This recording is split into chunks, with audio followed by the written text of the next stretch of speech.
हा आता आठवलं. मग कळालं ना.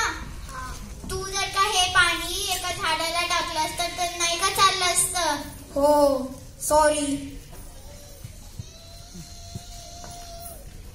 तुला माहिती का माझ्या मित्राचं लग्न आहे लंडनला. हो हो. मग तयारी झाली का. अगं तुला काय माहित ते वरात कसलंय. कसलं. अजून ते रेडीच नाही झालं. चल ठीक आहे पाहूया तयारी कशी चालली आहे त्यांची. आता वरात निघलंय लंडनला.